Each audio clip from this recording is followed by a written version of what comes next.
Ba-da-ba, ba-da-ba, ba-da-ba.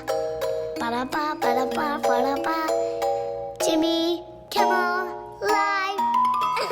This is ridiculous. From his house.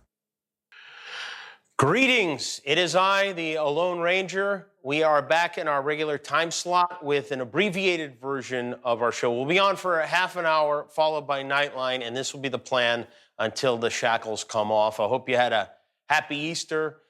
We had one of those family dinner video conference. This is what our Easter was like. Unmute yourself. Grandma, we can't hear it. Hit unmute.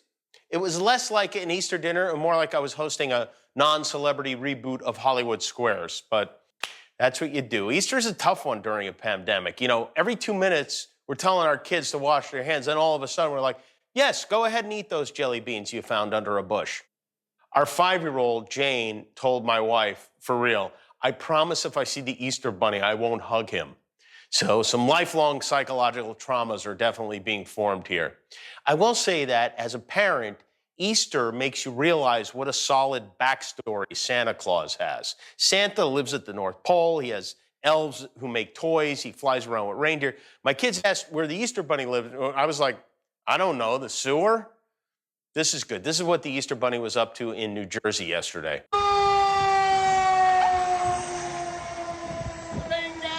Whoa! Oh no! Code red! Sorry, kids. Everything you believe is a lie.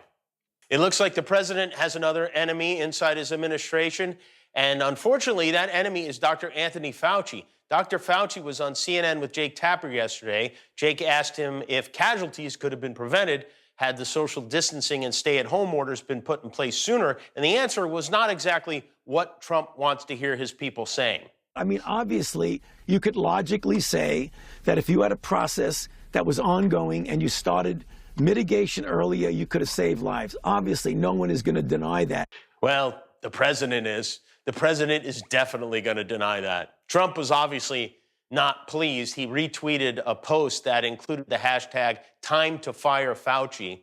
Every time someone tells the truth, he gets mad. Is that a good sign? This tweet was written by a woman who is the author of a dating guide called Making Love Great Again, which sounds like a text Trump would send his doctor after getting his Cialis prescription refilled. Making love great again.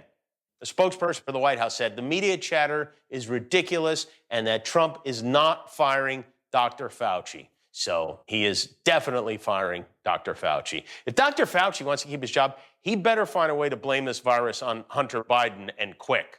Maybe it wouldn't be so bad, though, if Trump fired Fauci. I mean, I, for one, might enjoy seeing daily updates from Dr. Joseph Exotic.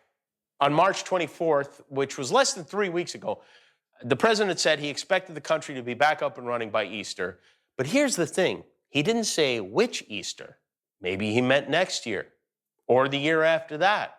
Trump has no idea when the country will be open for business again, but that doesn't stop reporters from continually asking when the country will be open again. I want to get it open as soon as we can. We have to get our country open, Jeff. Can you say, sir, what metrics you will use to make that decision?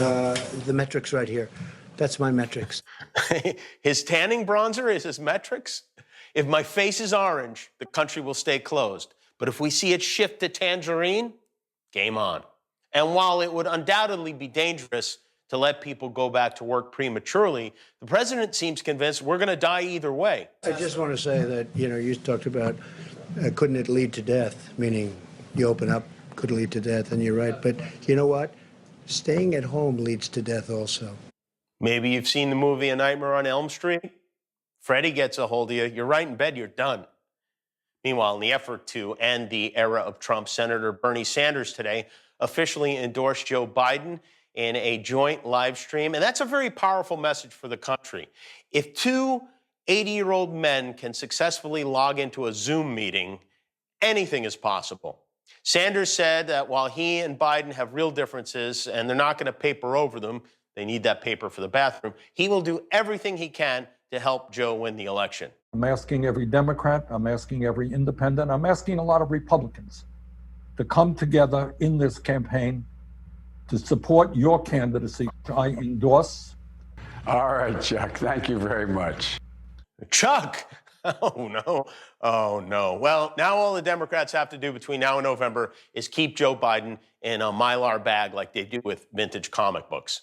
Schools have been closed for a month now, and a lot of students are finishing the year online, which means a lot of parents are suddenly in the 7th and 8th grade again. Every parent I know is complaining about having to do algebra, geometry, social studies, all those things we BS'd our way through the first time around are back to bite us on the homeschool ass. But fortunately, help is here. Our very own Guillermo is very good at this sort of thing. Not too many people know Guillermo scored a perfect 1,600 on his SAT. So grab your children because here he is now, your TV tutor. It's time for Homework Corner.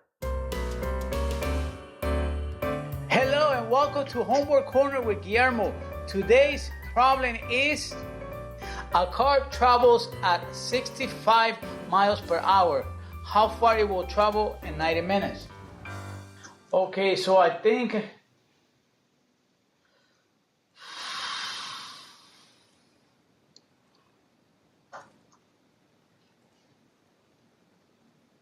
a car travels at 60 miles and okay, you get 65 miles and 90 minutes. Okay. Well, I think you should not be driving right now because of the coronavirus. So stay home. That's right. Who can argue with that?